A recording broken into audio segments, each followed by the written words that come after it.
Hong Yeshan sat in the room given to him by the general secretary and read the report written by Bunta. In the meantime, the general secretary and the brothel keeper frequently went in and out of the room where Hong Yeshan was. After reading all the books, Hong Yeshan muttered, "Everything else is here except for the Chengdu's Directory of Martial Artist, which is missing." The Chengdu's Directory of Martial Artist was a precious booklet containing the personalities and trends of the active warriors working in Chengdu and Sichuan. The Chengdu branch updated the booklet every 10 days to include new information, and sent a copy to the main headquarters every 2 months. Through the information obtained, Haomen headquarters was able to grasp the trends of Sichuan province and Chengdu as if it were in the palm of their hand. However, for the past 2 months, no information from Sichuan has come to the headquarters. It was later found out that the branch manager, Oh Sangkyung, who was supposed to report, had been killed. Oh Sangkyung was the only link between the branch and the main headquarters. All information from the branch is transmitted to the headquarters through him. Since such an important person had died, it was only natural that information from Sichuan would not arrive to the main office. For that reason, for the past 2 months, they have not been able to get any information about what happened in both Sichuan and Chengdu. And this happened, right? He looked at the booklet placed on top. The booklet described a series of recent events in Chengdu. A single assassin has devastated the entire Sichuan? Do you want me to believe this? The booklet contained unbelievable content. It is said that the sect leader of the Amei faction, the loser of Sichuan, was killed, and Mu Zhongjin, the strongest warrior of the Qingqing sect, was killed by one assassin, and many other sects suffered great damage. The reason why it is hard to believe what is written in the booklet is because the exact process was not described, and only the end results were written. If the branch manager, Oh Sangkyung, was alive, he would have commanded his subordinates to systematically collect and organize the information. However, the core of the story was missing because there was no central person in charge and only what Haomen witnessed. Even the assassin's name and appearance were not properly recorded. If Oh Sangkyung were still alive, he would probably have pursued the assassin to the end and uncovered everything. Name, age, place of birth, clan affiliation, and even the place of residence. However, after Oh Sangkyung's death, the branch system was changed, so various types of information were mixed up. In the end, I have to move. Hong Yeshan sighed. He immediately called the brothel keeper. The Water Lily Pavilion's brothel keeper was a beautiful woman in her mid-30s. Wearing a splendid silk robe, she showed off her splendor with a lot of ornaments on her hair that was neatly turned up. "Did you call for me? How many Haomen people are there in Chengdu now?" "There are 2 courtesans, about 400 people who are engaged in errands, and about 100 people who have joined as workers of each clan." "Okay. From now on, I'm going to tell all the Haomen people to follow this assassin's whereabouts. Anything is fine. If it's related to him, ask them to collect even the smallest details." "All right. And bring me all the information." Hong Yeshan, who gave the order, got up from his seat. The brothel keeper looked at Hong Yeshan in surprise. "Are you going to move on your own? Let's get over your fatigue. I've got the prettiest one on standby." If the opponent really has this ability, the headquarters should manage the information directly. Well, set aside all other information and prioritize collecting information about the assassin first. Please be careful not to miss even a single word from the guests, especially to high-class prostitutes. Do you understand? Yes. I will. The brothel keeper quickly lowered her head. Hong Yeshan was the chief inspector from the main headquarters. She wanted to stay out of his sight and go back to receiving other guests. Hong Yeshan left the brothel keeper behind and left the Water Lily Pavilion. It had been a long time since he had personally moved and collected information. But he was confident. To become the head inspector of the Haomen, it is a must to have the ability to collect information. In fact, Hong Yeshan showed outstanding ability on the front line. The first place he went to was Tangjiachuo. The report stated that a great fight had taken place in Tangjiachuo. So it got interesting. Tangjiachuo was the home of the Tang family. Although it is now extinct and only the ruins remain, the name alone has a special meaning. Did he lure and subdue the Qingqing and the Amei faction to such a place? It was not easy to believe. But it was written that way in the report, so he had to check it with his own eyes. In what way the assassin had overwhelmed many soldiers? A long time has passed and there were no traces of that time. Still, Hong Yeshan persisted in searching for Tangjiachuo. As a result, it was possible to find the remains of various hidden weapons and machinery in Tangjiachuo. Hong Yeshan looked at the fine silver needle in his hand. The silver needles are so thin that they cannot be distinguished with the naked eye. Is there a blacksmith with this level of metallurgy? With this level of metallurgy, you can only see it in the Tang family in its heyday. Don't tell me the Tang family has come back? Hong Yeshan's eyes narrowed. Maybe there are still some who have inherited the metallurgy of the Tang family in their heyday. If that's the case, then that assassin might have asked the Tang family's craftsmen for help. Fortunately, the silver acupuncture was not poisoned. If there are any remaining successors to the Tang family's dictatorship, the situation would become more serious. The dictatorship of the Tang family was truly terrifying, and many warriors were still afraid of them.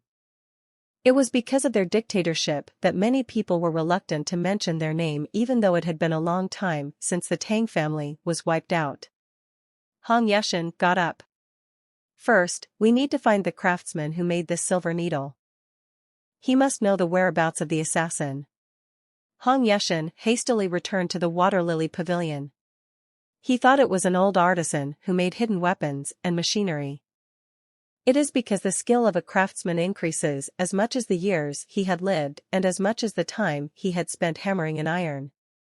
Hong Yeshan was confident that he would be able to find the old artisan in no time. ******. A few months ago. The bloodbath brought about many changes in Chengdu. One of them is that many houses and shops have changed owners. Some people had sold their houses because they could not handle the shock of turning into a mob and looting, while the others left the city in despair over their collapsed businesses, in despair over the collapsed shops. Their reasons were diverse. As such, many stores have welcomed new owners. An example would be a store on the street south of Chengdu. To be precise, it was a workshop, not a store. The old craftsman, who was the original owner of the workshop, was so shocked by the bloodshed happening in front of his eyes that he ended up selling his workshop. He wanted to live in peace for the rest of his life. The new owner that took over his workshop was a young craftsman. The young craftsman melted into the place where the old craftsman's hands had been stained. As if this place had belonged to him from the beginning.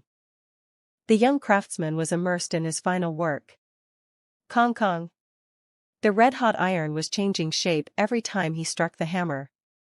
The iron that has been beaten for a long time was then placed in water to cool it, then put it back in the brazier to heat it up, and then beat it again. The young craftsman repeated such tedious work countless times. A small dagger was made that way. The young craftsman, who had been appreciating his work for a while, began to carefully sharpen his blade. Suk-suk. Each time the dagger passed over the whetstone, the blade was sharpened. The young craftsman put a lot of effort into setting up the blade of the sword. Who? After setting the blade until he was satisfied, the young craftsman got up. After squatting for a long time, his whole body was stiff and aching. Still, the young craftsman did show a tired or painful expression. It was his first time having a space of his own. No matter how hard the work was, it did not feel difficult at all here. The young craftsman placed the newly made dagger on the workbench. On the workbench were piled up daggers that had already been made. Including the new ones, there were 10 in all. He put all the daggers in his leather pocket and left the workshop. He locked the door of the workshop and looked at the entrance for a long time. It had a shabby exterior without even a signboard, but to him, it looked more beautiful than any splendid engraving. The young craftsman checked the lock once more and moved on. He left Chengdu and walked for a long time. The place we arrived at was the Min River, the lifeline of Sichuan province. The Min River was a huge river that passed through the basins of the fertile Sichuan province.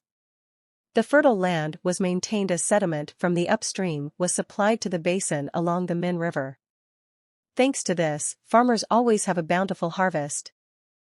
And the people of Sichuan were able to maintain a prosperous life. Dozens of ships floated leisurely on the vast Min River. They were all fishing boats. Fishermen were wrestling with nets on their large and small fishing boats. The young craftsman narrowed his eyes and looked at the ships. A smile appeared on the lips of the young craftsman who had been looking at the ships for a long time. A particularly small boat came into his sight. It was a small boat that could only fit 1 or 2 people. But there was no one on the boat. It was as if the boat was floating on its own. The young craftsman shouted at the ship. "I'm here." The voice of the young craftsman was quickly buried because it was so far away and the sound of the river flowing overlapped. When the young artisan was about to shout once more, someone's upper body appeared on the ship. It looked like he was lying on his back and got up. He immediately began to row at the young craftsman. It took a long time for the boat to reach the water due to the long distance. Still, the young craftsman waited patiently without being annoyed. Thud. When the boat finally reached the shore and the man on board appeared, the young craftsman unwittingly began to swear. Damn. Under the hot sun, a white glowing skin. A beautiful face that made it hard to distinguish whether they're a man or a woman, and a dark atmosphere. The man had an appearance that was not of this world. He had seen this face a few times already, but he still has never gotten used to it. The man was Piao Wu. And the young craftsman was Tang Sochu. When Tang Sochu was staring blankly at him, Piao Wu spoke first. "Why are you standing like that?" "I'm just jealous." "What?" "I wonder what it would be like to live with that face." "You didn't come here to say something useless. Did you?" "Ah. It's finished." He handed the leather bag he was holding to Piao Wu. Piao Wu took out a dagger from the leather pocket and examined it. The blue-forged dagger was the ghost dagger. In the fight against the Guasada and Muzhong Jin, the ghost daggers were greatly damaged. Some were even broken beyond repair. For that reason, Piao Wu asked Tang Sochu to fix the ghost daggers. Tang Sochu chose to build a new one rather than fix it, because there was a limit to simply repairing it. In order to make it stronger, it was necessary to obtain high-quality iron. Because of that, it took a long time to make the ghost dagger again. The ghost monument was one of the reasons Piao Wu stayed here. A small smile appeared on the corner of Piao Wu's lips. Because he really liked the newly created ghost daggers. The balance is more perfect than before, and the sharpness is doubled. The combination of the soul-reaping thread and ghost dagger can increase the power of his assassination skills. Piao Wu stored the ghost daggers on his leather belt. Tang Sochu asked Piao Wu, who had a satisfied expression on his face. "But why do you float a boat when you're not going to catch any fish?" There were no nets or fishing rods in the boat Piao Wu was on. Piao Wu replied calmly. "I wanted to do it." "What did you want to do?" "Lying on a boat doing nothing and looking at the sky." At Piao Wu's calm reply, Tang Sochu was at a loss for words. He knew that Piao Wu had lived without sunlight for 14 years. He wondered if he would have been able to keep his sanity if he had been imprisoned for such a long time like Piao Wu. The conclusion was that he was not sure. Although he prided himself on being quite tenacious, he couldn't dare compare himself to Piao Wu. Piao Wu, who endured all these years and eventually completed his revenge, was the kind that he dared not imitate. And the wish of such a strong man was to just do nothing and look at the sky. Somehow he could understand him, but it made him feel sad. Pure then said, "Eat before you go." "Never mind. You can't catch a fish." "What? I can just grab one." In response to the Tang Sochu's refusal, Pure reached out to the river. At Pure's reckless behavior, Tang Sochu looked at him, wondering what kind of goblin he was playing. Pure closed his eyes for a moment and concentrated. After a while, he opened his eyes and pretended to be pulling something. Then a large fish jumped out of the water as if caught on a fishing line. Pure was fishing with the soul-reaping thread. Tang Sochu shook his head at the sight that was hard to believe even though he had seen it with his own eyes. "Crazy,"